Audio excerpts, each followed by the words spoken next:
Tengok dulu muka surat buku teks kamu, muka surat 165.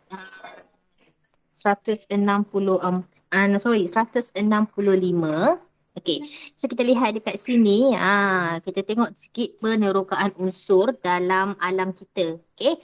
So kalau kita tengok kan, dekat dalam alam kita ni, kita ada lebih kurang 118 unsur. Unsur tu apa? Okey. Unsur tu contohnya apa? Contoh unsur yang kamu tahu. Tahu tak unsur tu apa? Ada tak sesiapa yang tahu unsur?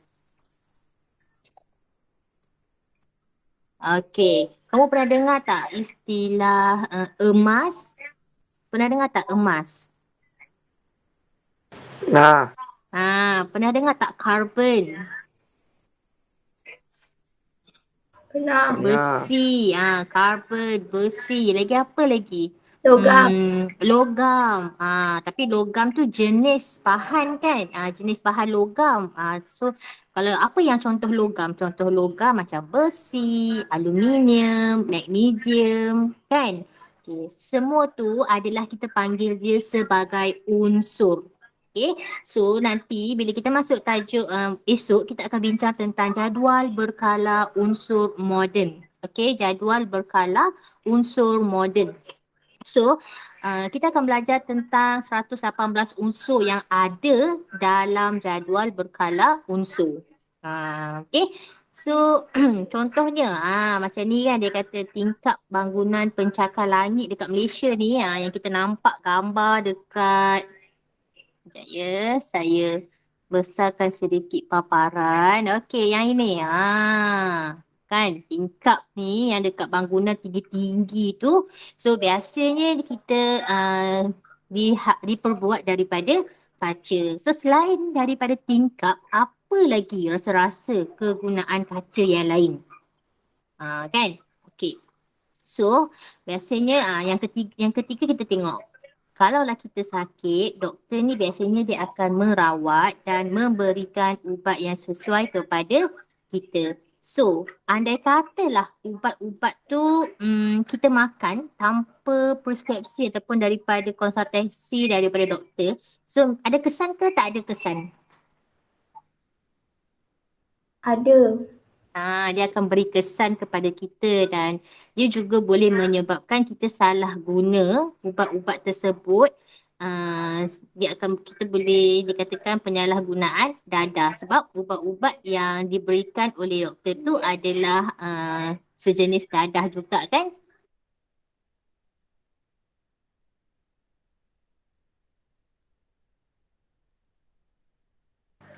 Okey. So, jom kita tengok bab 8. Okay. So, dalam bab 8 ini, kita akan dalam bab 8 ini kita akan jumpa beberapa istilah baru ada beberapa istilah baru iaitu bahan atom. Oh, cikgu nak guna merah lah. Okey, itu bahan atom, bahan molekul, bahan ion, jadual berkala unsur moden. Kamu akan jumpa istilah ion positif, ion negatif dan isotop. Okay. So untuk hari ini kita hanya akan fokus untuk 3 istilah sahaja. Okey, untuk 3 istilah sahaja. Maknanya habis je kelas ni, kamu dah tahu atom, molekul dan juga ion. Boleh? Right. So, inilah kita punya tajuk hari ini. Okey. So, untuk tajuk hari ini, iaitu 8.1, kita nak belajar tentang bahan atom, bahan molekul dan bahan ion. Okay.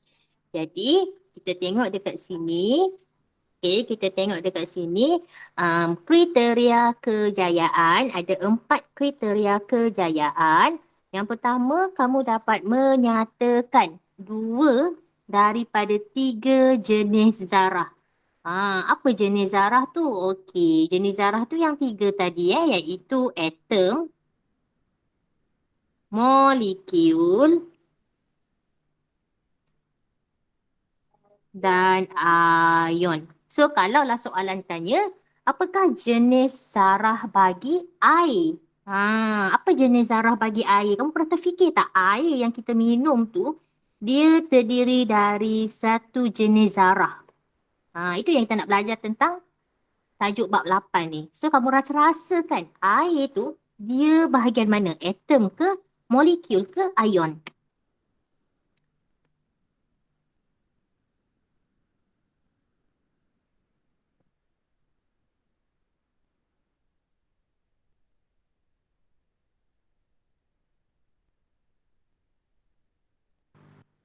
Okey.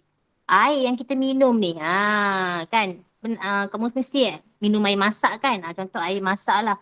Apa, apakah jenis zarah bagi air? Siapa boleh jawab?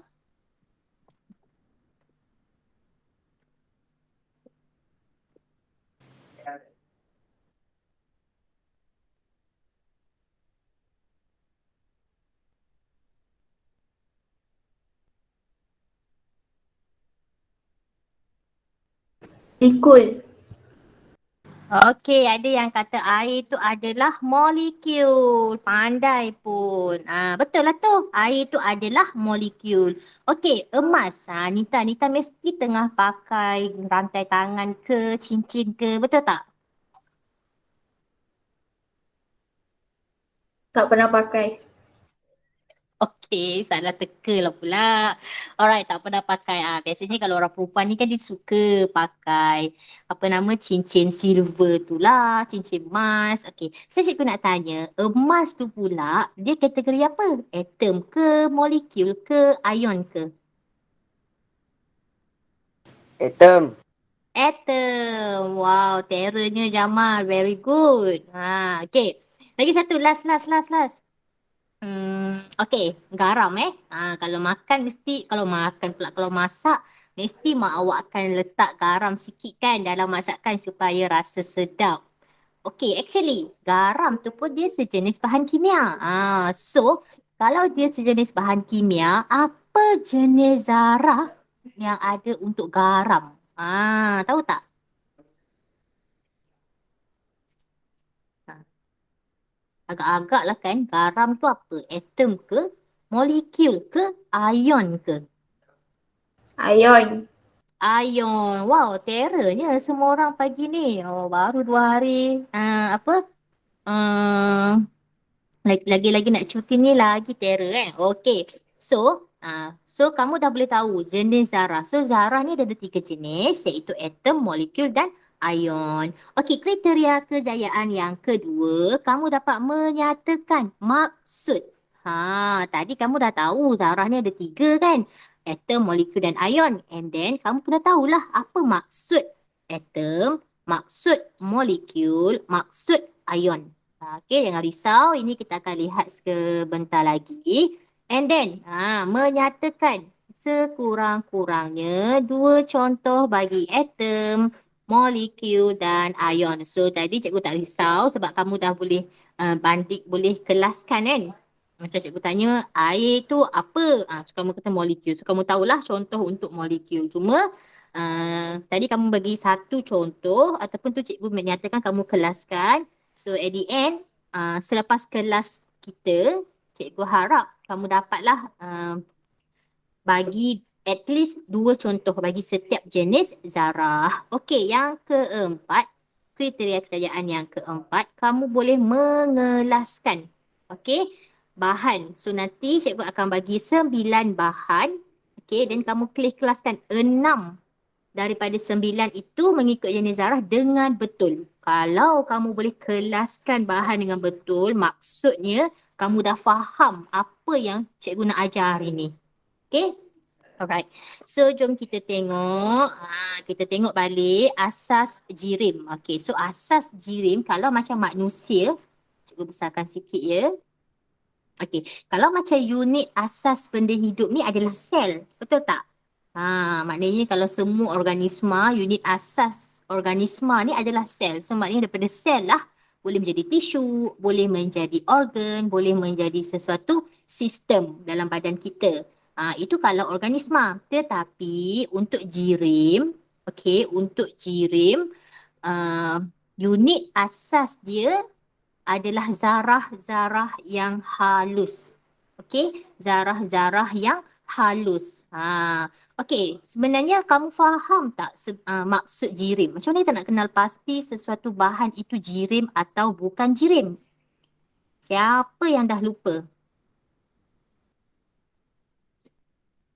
Okey, sebenarnya kamu ingatlah kan? Okey, so cikgu nak tanya, boleh tak bagi cikgu satu contoh jirim? Apa contoh bagi jirim yang kamu tahulah kan?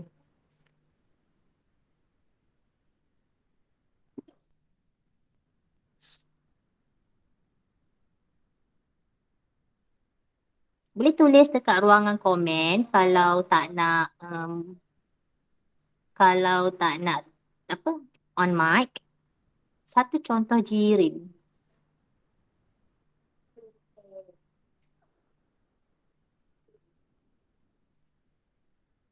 Bumi. Bumi. Okey, betul. Betul. Okey. Okey, cikgu kecilkan sikit skop yang okey. Benda yang ada sekeliling kamu. Okey, sekarang kamu kat rumah kan? Dekat sekeliling kamu ada macam-macam lah. Of course lah ada laptop, ada handphone, lagi ada apa lagi?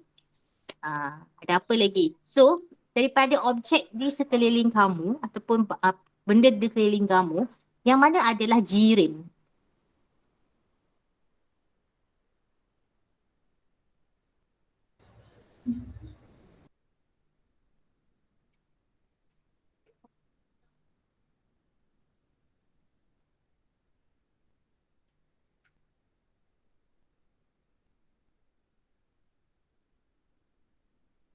Boleh nyatakan. Betul dah tadi jawapan Nita tu betul. Apa nama? Bumi. So selain daripada bumi, bumi tu macam besar sangat kan skop dia. So kita nak kecilkan sikit. Kita kecilkan sikit. So apa objek Meja. ya? Meja. Betul. Meja lagi air yang kamu minum tu, udara yang kamu sedut, semua tu jirim. Okey, semua tu jirim. Iaitu jirim ni adalah benda yang mempunyai ruang. Okey, yang mempunyai ruang tu maknanya dia ada tak isi padu. Kalau kita boleh ukur isi padu dia, so dia adalah mempunyai ruang dan mempunyai jisim. Kalau kita boleh ukur jisim objek tersebut, so kita boleh katakan dia sebagai jirim. Okey, yang bukan jirim, apa benda ataupun di sekeliling kamu yang bukan jirim? Cuba nyatakan.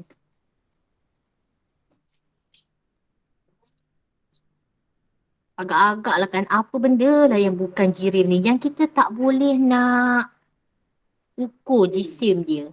Kita tak boleh nak ukur isi padu dia. Apa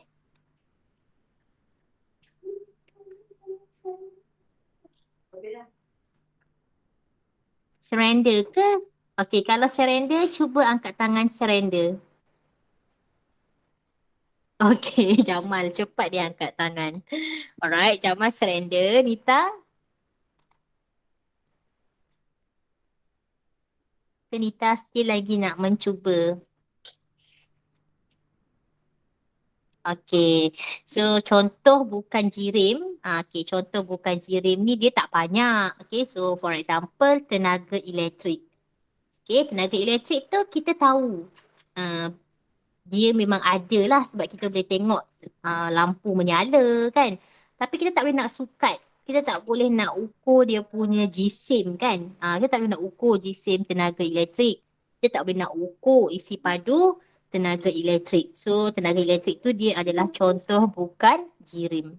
Right. Selain daripada tenaga elektrik, kita katakan juga cahaya. Dekat depan kita ni semua ada cahaya, betul? Daripada matahari kan, daripada lampu mentol.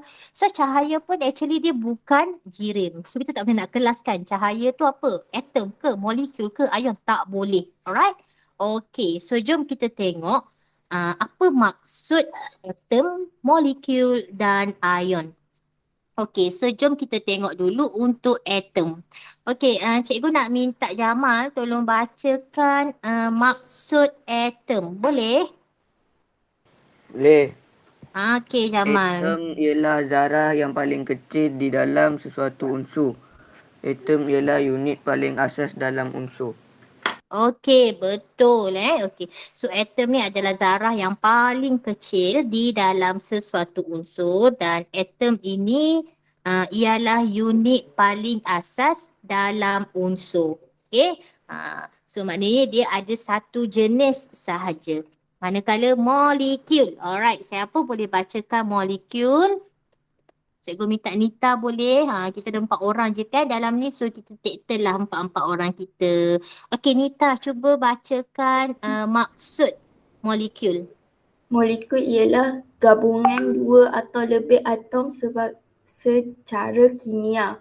Molekul boleh terdiri daripada gabungan jenis atom yang sama atau berbeza. Okey, thank you Nita. Alright, so molekul ni adalah gabungan dua atau lebih atom secara kimia. Okey. Right. Manakala ion. Okey, apakah maksud ion? Okey, cikgu nak minta Amirul Henry boleh bacakan? Senyap je Amirul dari tadi.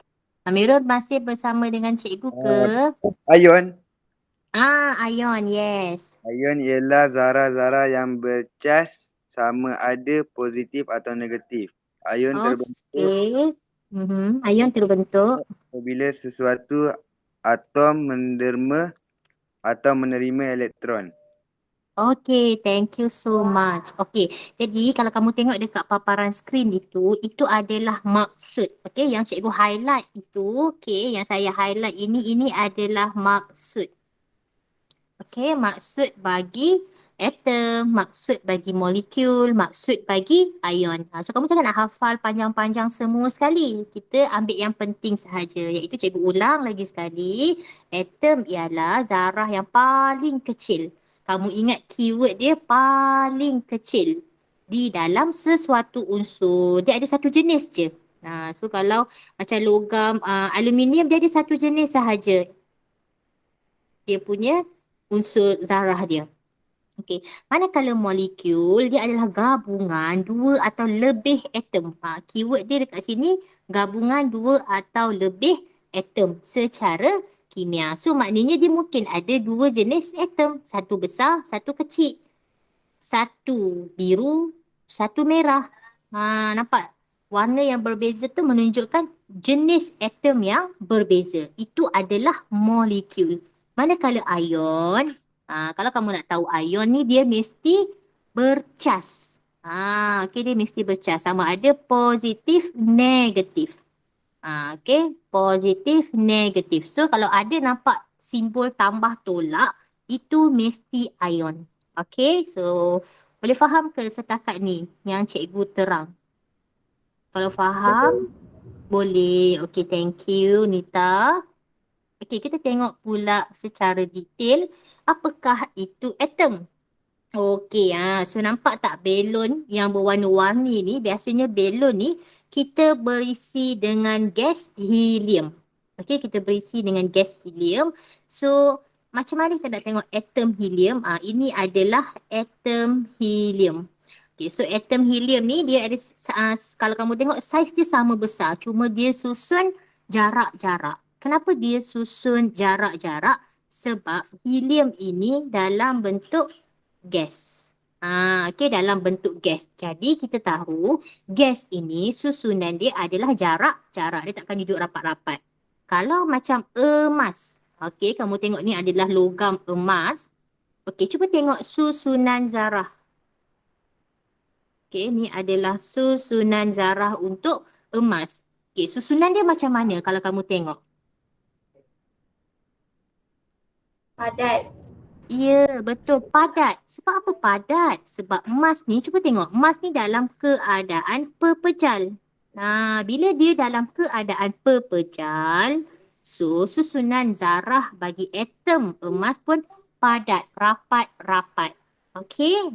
So dekat sini dia kata imbas kembali atom ni terdiri daripada 3 zarah subatom. Okey, dalam atom tu pula atom ni kita kecilkan dia. So contohnya tadi macam mana cikgu nak cakap tadi tadi kita dah belajar zarah dia ada 3 kan, atom, molekul, ion, dan atom ni pula dia ada lagi yang lebih kecil daripada dia iaitu proton, neutron dan juga dan juga elektron. Ni yang kamu dah belajar masa kamu tingkatan 2 atau tingkatan 3 kalau tak salah cikgu lah. Okey, so boleh faham kan atom tu apa? Kalau kamu tengok apa persamaan dia, susunan zarah atom ni dia jenis yang sama. Kalau emas semuanya sama saiz je, duduk rapat-rapat. Kalau helium dia duduk jarak-jarak sebab dia gas, tapi dia punya bentuk bulatan itu sama sebab dia adalah atom yang sama. Okey, sekarang kita nak tengok pula molekul. Okey, so tadi Nita baca dia punya maksud molekul ni adalah gabungan 2 atau lebih atom secara kimia. Jadi, atom yang digabungkan tadi tu boleh sama ada atom yang sama atau atom yang berbeza. Yang ini Okey. So kalau kita tengok, jom kita tengok sikit. Macam mana atom yang sama, atom yang berbeza ni? Okey, so kalau atom yang sama adalah molekul oksigen. Okey, biasa kalau kita tulis formula oksigen, kita akan tulis O2. O2 tu adalah formula kimia untuk oksigen. Ini adalah untuk oksigen. Okey, jadi dalam molekul oksigen ni, dia ada 2 atom oksigen.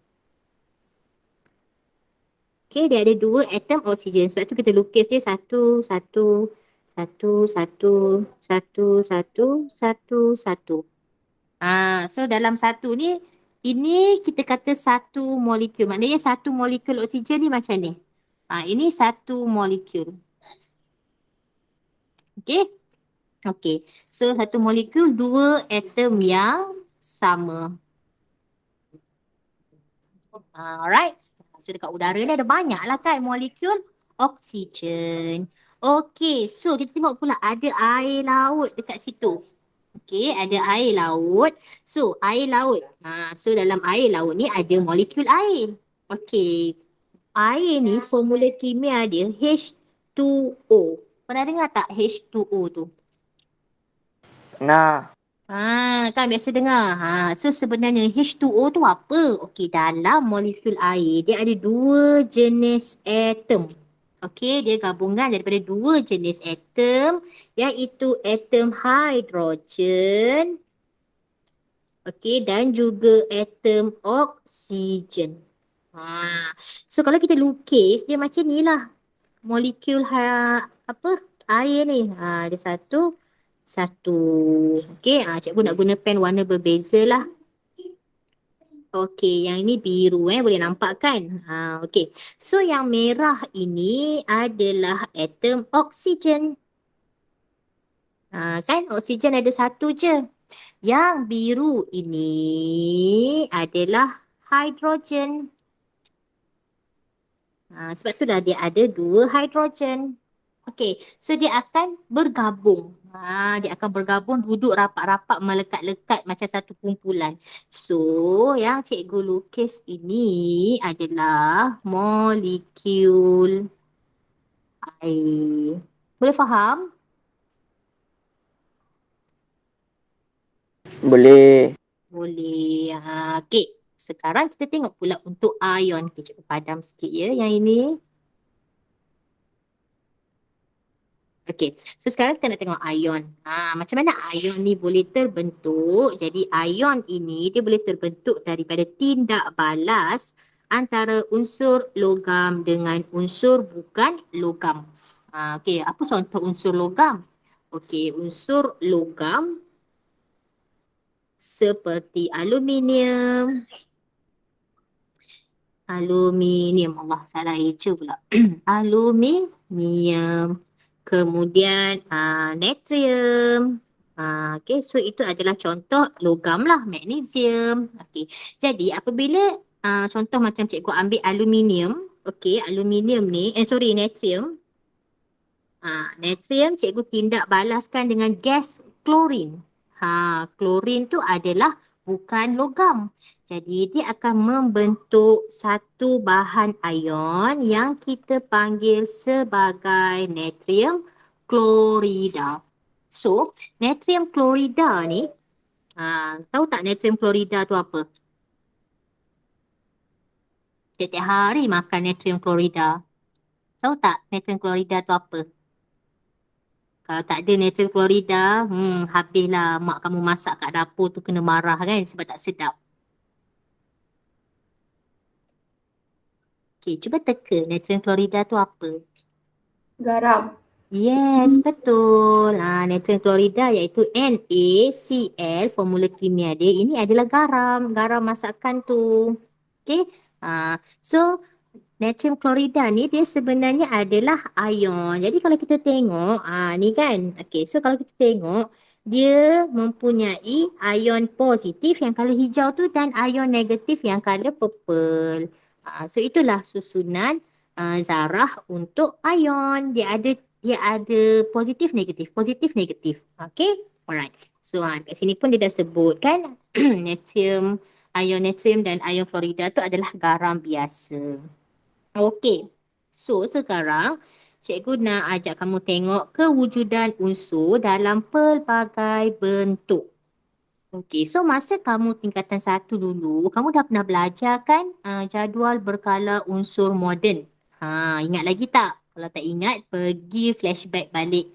Okay, so unsur yang dalam jadual berkala unsur ni kan, dia boleh membentuk atom, boleh bentuk molekul ataupun ion. Jadi, okay, adakah unsur yang sama ni boleh wujud dalam bentuk yang berbeza? Jom kita tengok. Okay, so contohnya kita tengok unsur ferrum. Okay, so ferrum ni dia sebenarnya adalah besi dia adalah besi. So kalau kita tengok gambar tukul. Okay, tukul berkarat dan tukul tidak berkarat. Yang mana satu tukul berkarat? Atas ke bawah? Atas. Ni kan nampak karat. Okay, yang bawah tu adalah tukul yang tidak berkarat. So sebenarnya tukul yang tidak berkarat ini dia hanya mempunyai unsur ferrum sahaja dekat depan tukul tersebut. Okay, so dia ada ferrum sahaja. Jadi kalau unsur ferrum sahaja yang wujud, kita katakan dia adalah atom. Okay, dia adalah atom.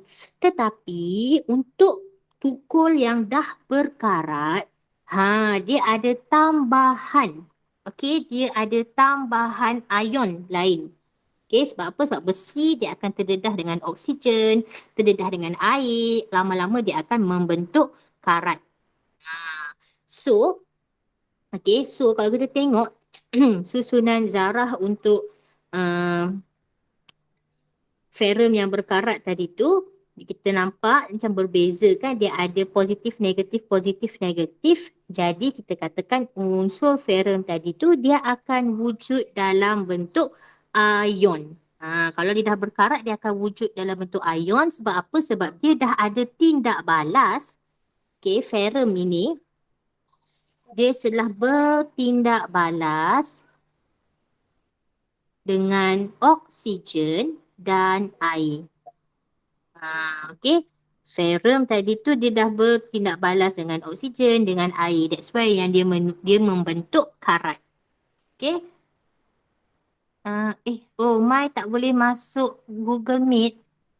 Kenapa Mai tak boleh masuk Google Meet Sekejap, saya tengok kejap.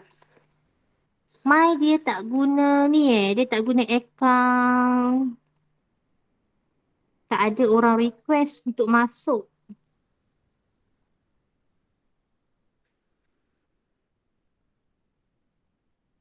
Lah kesianlah pula Mai, dah lama dia nak masuk, dah 10 minit.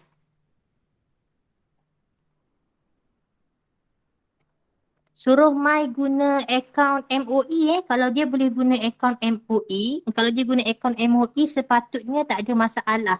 unless internet rumah dia slow. Boleh bagi tahu dekat Mai. Kod dia PM kamu Nita. Ya. Tolong bagi tahu dia, suruh dia masuk dalam menggunakan email MOE. Takut dia tak perasan, email dia tu. Cuba tanya dia kenapa tak boleh masuk. Suruh dia screenshot hantar dekat cikgu. Nanti cikgu tengok. Kalau kamu message keluar notification kat cikgu ni. Okey, tak apa. Cikgu record. Nanti cikgu upload dekat YouTube. Cikgu akan bagi link dekat kelas ya. Cikgu tak share untuk public. Cikgu share untuk kita je unlisted. Okey. So, kita tengok pula unsur hidrogen. Okey, unsur hidrogen yang wujud dalam bentuk ion dalam jus limau. Okey, so dalam kejap ya. Okey. So dekat sini unsur hidrogen wujud dalam bentuk ion di dalam jus limau. Kenapa dalam jus limau dia mempunyai ion hidrogen? Okey. Sebab apa? Sebab jus limau ini dia adalah minuman berasid. Okey, berasid. Jadi dalam kimia, kalau makanan ataupun minuman itu berasid, dia mesti mempunyai ion hidrogen. Okay. So selain daripada jus limau, apa lagi unsur hidrogen yang boleh wujud dalam bentuk ion kamu rasa? Okay, hai Mai Sarah, boleh join dah?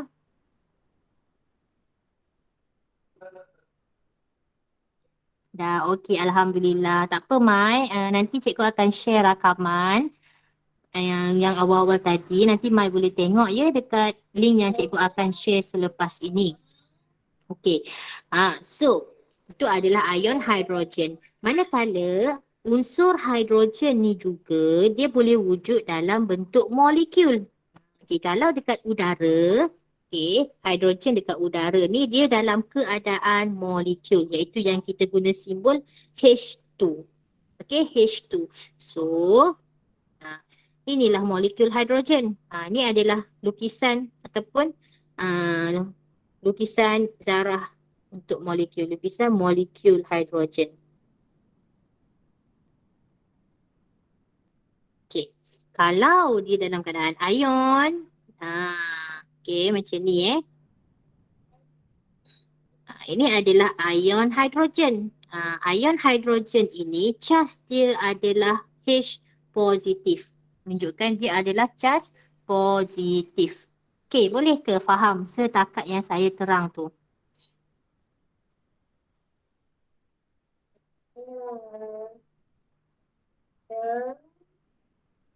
Okey, kalau boleh faham, cuba kamu type 1 dekat ruangan komen. Yang faham cuba type 1.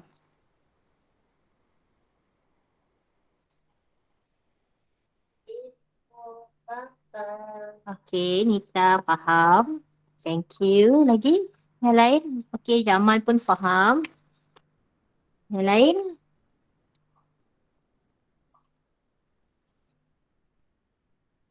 Nita, Mai Sarah mungkin tak berapa faham lah kan sebab baru join. Tak apa ni, Mai nanti kita share rakaman tu, Mai tengok pelan-pelan. Nanti Mai boleh faham lah. Okay. So, latihan untuk hari ini, cikgu nak minta kamu jawab praktis formatif 8.1. Yang ni praktis formatif 8.1 ini. Okey, kamu jawab. Salin dalam buku tulis. Okey, kamu salin dalam buku tulis. Kemudian kamu snap gambar cantik-cantik. Tak adalah cantik, jelas lah kan. Snap gambar dengan jelas.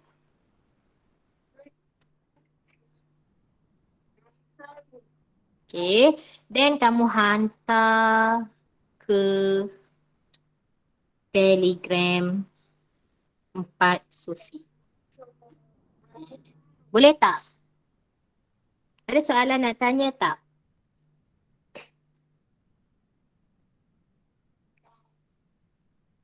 Okay, so kamu buat latihan ni sekarang saya nak share bahan kepada kawan-kawan kita yang tak dapat hadir Google Meet sekarang.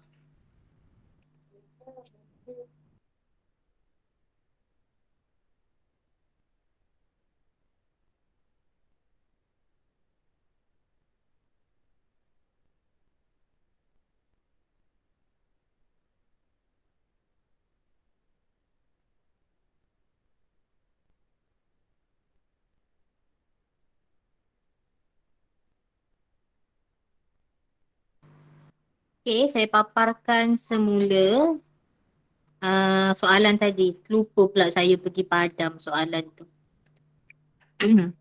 Okay, ni practice formatif 8.1.